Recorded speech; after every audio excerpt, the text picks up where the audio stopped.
Thank you. I appreciate your help. I have to go. Thank you again. Good evening. Oh, don't sit up too quickly, my dear. You fainted. Yes. When was the last time you've eaten, my dear? I had my personal doctor see you. He said you were slightly anemic and a bit dehydrated. It's a minor iron deficiency, but he's recommended rest for the next few days. In my home. I didn't know where you were staying, and you only had a passport for ID when I checked your bag. What do you remember? Yes, I didn't mean to startle you. We crossed paths last evening. You told me a bit about your book and your research into local myths and fairy tales. I noticed you weren't looking well and offered to walk you home as you looked pale, only for you to faint. Please don't apologize. I knew someone who was very much the same. She would get so involved in her work, she'd forget to eat and sleep unless one of us dragged her away from her studies. It's no trouble. I'm just glad I was there. I'd hate to think what would have happened if you just passed out on the street alone. Yes, exactly. We're a fairly peaceful country, but you never know about people. Since you're awake, would you like to eat something? I ate already, but there's still some stew left. Reheating, it's no problem, and the doctor says you should eat.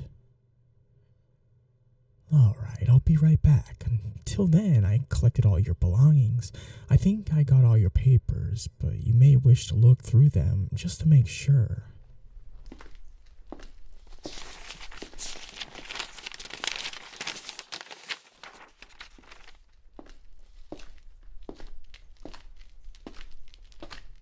Here we go, a hearty stew. Did you find all your papers? That's reassuring.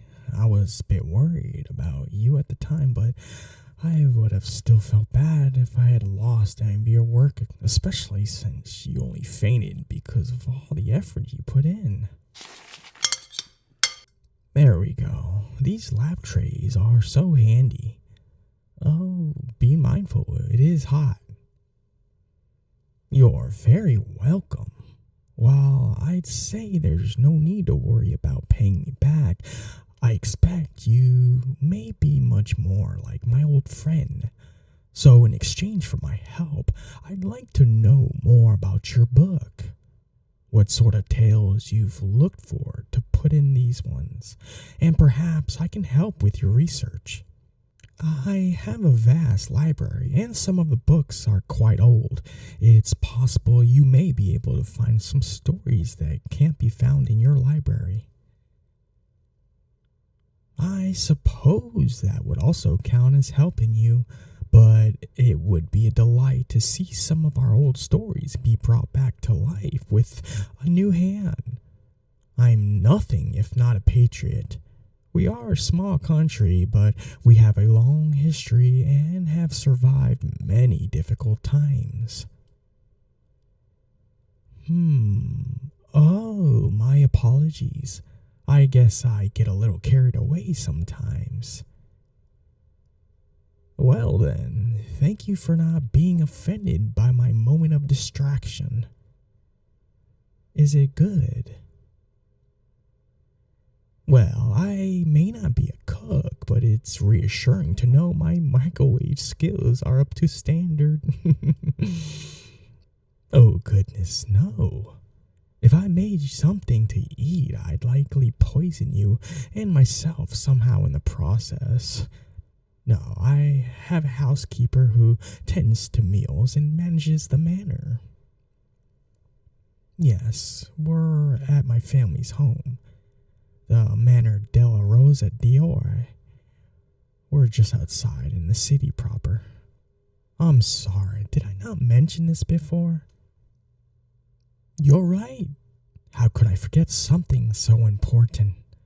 I really must apologize. Please allow me to properly introduce myself, my dear. I am Alex de Opposite. Hmm? Oh, no, not at all.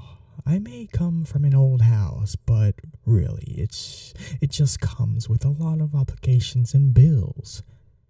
Nothing fancy about it, and frankly, I prefer it that way. We have leaders voted into power here. While we do currently have a queen, she's a figurehead more than anything, and well, a good way to bring in tourists. Quite a while ago, not long after American fight for independence, I believe, though I could be wrong. I don't know if it is because of our size or our isolation, but we progressed a little differently, and when word of their governing systems reached our country, we decided to progress with it. Well, yes. I won't pretend those first few generations my family had been caught up in that. We were nobility after all, and even if we were shifting from a singular monarch, there was still that concept of bloodlines and all that old rubbish. I believe it was my second great-grandfather who, while reviewing tax laws, threw up his hands and said, "I've had enough. Fetch my wife. We're heading to the country." And he did. Just quit right there and spend the rest of his life ignoring even a whiff of political discussion. Best decision I think he ever made. Is it that funny? Well, I suppose a stay-at-home father in that age was something of novelty. He did still have land, of course, so he managed that, but he never stepped foot in the Capitol building again. If it wasn't for his two daughters' debut, he likely never would have returned to the city, period. That is a good question. One I know married a German nobleman and moved back to Germany following the end of his European tour. As for the other, I'm not actually sure. There are 2 recorded trips during the season, but nothing after that, and no marriage record or death certificate. A mystery. Maybe, though, it's more likely she wed someone below her station and was simply left out for their records. I'd like to think they were both very happy, though. The family name was carried on by his youngest and only son, who carried on his father's opinion of leaving politics for the city folks. Well, I have to look into a few things from time to time. It's interesting to learn about the other generations. I'm glad you liked it. A warm, hearty stew can make anyone feel cozy. Would you like anything else, or do you wish to rest some more? Your head? Yes, just a moment. And here we are. The doctor said a mild painkiller would help if you had any aches. I just picked something up from the shop, but I didn't know if you had any allergies. I just realized I only grabbed this one. Oh, you know the brand? That's good then.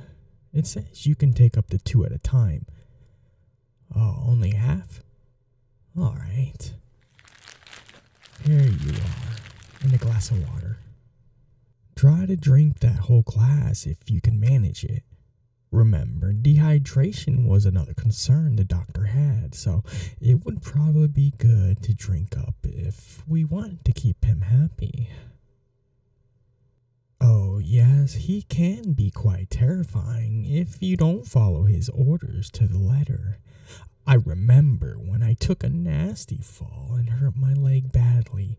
I tried getting out of bed the very next day, and he threatened to tie me down and cast my entire body. Yes, well, I suppose it's easy to be more open when you're almost indispensable to your employer. Unfortunately, I don't have the right kind of charger cord for your cell phone, but you can call whoever you need from my main line tomorrow morning if you'd like. Well, it is almost midnight now. You slept the whole day. That's why I was worried and called the doctor. I can get you a book if you'd like, to read until you fall asleep. Right. Yes, you have a headache. I guess reading might strain your eyes then. Well, there's a little radio here if you'd like to listen to some quiet music. I'll leave you to rest then. I'll come check on you in the morning and see how you are, and we can discuss how you'd like to go from here. Well, if you'd like to just rest here, or if you want to go back in your rental, it's big enough here, so you could stay no problem, but you don't really know me, so you might not be comfortable. I wouldn't force you normally, but for tonight I will.